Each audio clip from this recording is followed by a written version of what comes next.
Alright guys, a little update on the car. Got the exhaust basically done. Had to relocate the loud valve, which was back here where the old cat used to sit, to now up here. So it'll basically come straight down the downpipe, shoot out, have that wide. To go back to the Apex World Sport exhaust, O2 sensors are going to be tucked in right up there. I don't know if you can see that or not, but I'll run a vacuum line to the loud valve up and over that brace that's up there that the tucked brake line's zip tied to. As you can see, I do have the drive shaft just kind of rested in there a little bit. It has 2 bolts in it, but you can see that I've got the exhaust tucked way over. And instead of using a V-band clamp, which I was originally going to use, I decided to use one of these slip clamps. Probably a small risk of it leaking a little bit from the end of that flange, but I've got some high temp silicone, so I got to put this thing together for the last time. I'll put a little dab of silicone on it. I'll pull this little block out, and hopefully that seals it up pretty well.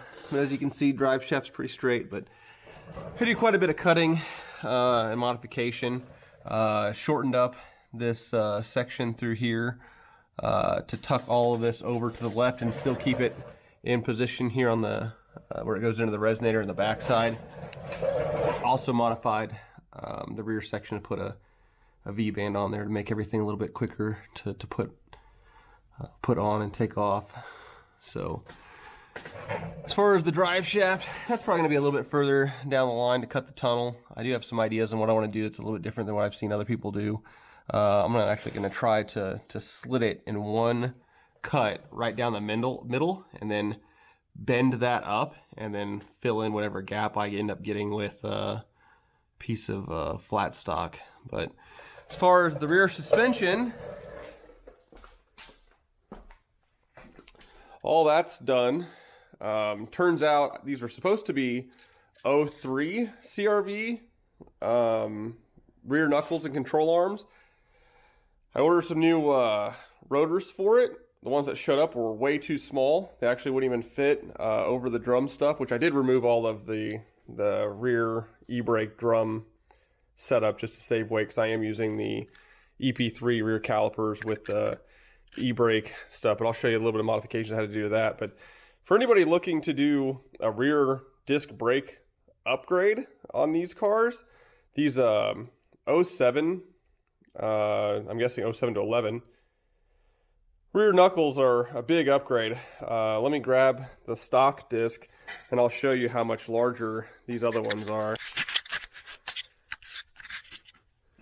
So like you can see, huge difference in these. Looking online, these 07 rear rotors are like 304 millimeters in diameter. I don't know what the stock ones are. I would assume 50 millimeters smaller, maybe like 250, 255.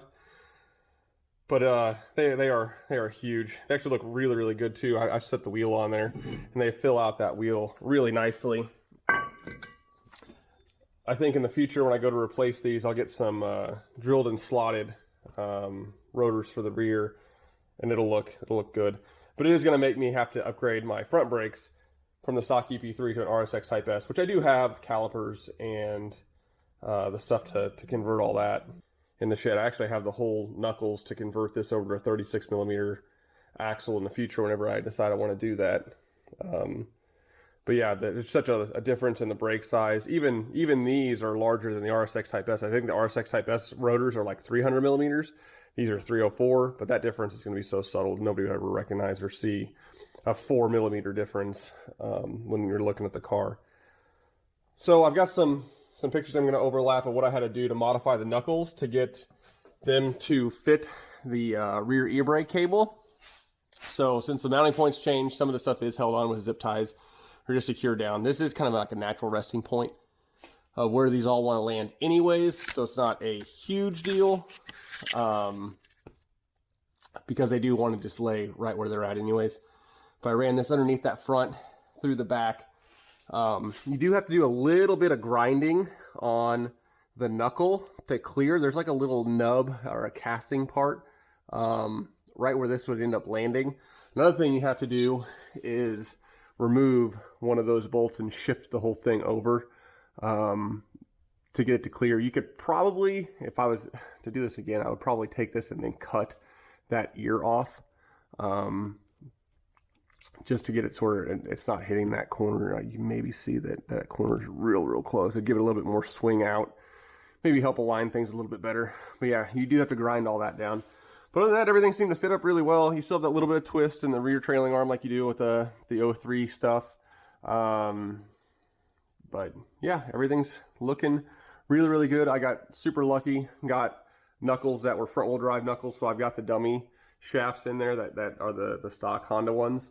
I think the next step is going to be doing the fuel cell, so I'll drop out the stock fuel tank, the evap canister, make some room for all that, and then get the lines reran. I'm going to just do what everybody else does and buy one of the cheap eBay or Amazon fuel cells, one of the no-name brands, just the aluminum one. I'm going to do a 15 gallon, and I'm going to put it right where the spare tire is, but I've got some ideas on how to do the trap door, to build a firewall around it and whatnot. So I'll get all that done, see what's going on with the differential, and get the transmission put back together. If I can get all that going, then I'll probably drive this car around a little bit in just front wheel drive, and then enjoy a little bit of the nice weather. And as it starts to get hotter outside, maybe I can do something to get the rear differential and all that stuff going, a little bit more fab stuff. I would like to enjoy the car a little bit once I get the transmission back in. But eventually, yeah, I will have to modify the exhaust on this back section. I don't know if you can see, but that drive shaft or the rear axle is going to go straight through here. So I'm going to try to bring this up, so probably do a cut here, and then try to run it either straight out or even up and over, bring that resonator up to clear the axle. The driver's side is going to be super easy.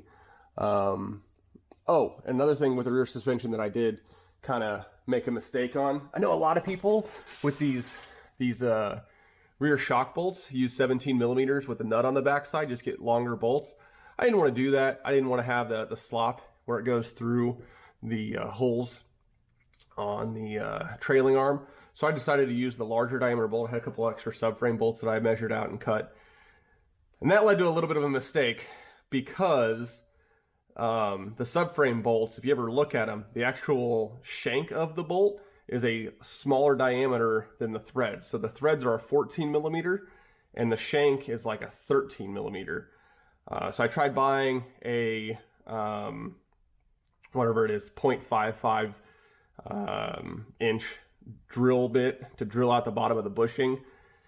That is, spinning the bushing inside the lower shock, and I had to actually buy new urethane bushings to press in there, and I just decided that instead of doing all that, then I would just drill it out and then use the urethane, run the bolt through it with the threads. A little complicated, maybe a little jank. We'll see what happens if it works well.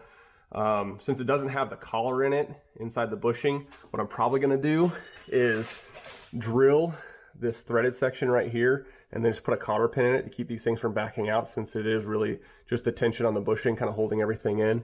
But these are urethane bushings. They should hold up okay. If not, then I'll give everybody an update. But anyway, that's kind of what's going on. So I'm super happy with the way the exhaust turned out. I think everything fits really well. And yeah, like I said, I'm hoping to get a little bit of drive time on this before I gotta move it over to the other side of the garage and rip the seats out of it, rip the interior out of it, and get it moved back over onto the lift to get some cutting done and start working on this tunnel. But once I get there, I'll give you an update. I'll probably post something too about the fuel cell and what I end up doing with that. I'm gonna end up trying to use a lot of the stock stuff. In-tank pump, stock fuel sending unit, a couple of adapters to run over to the existing return system that I've got going on over here and run that back into the trunk. So more to come. See ya.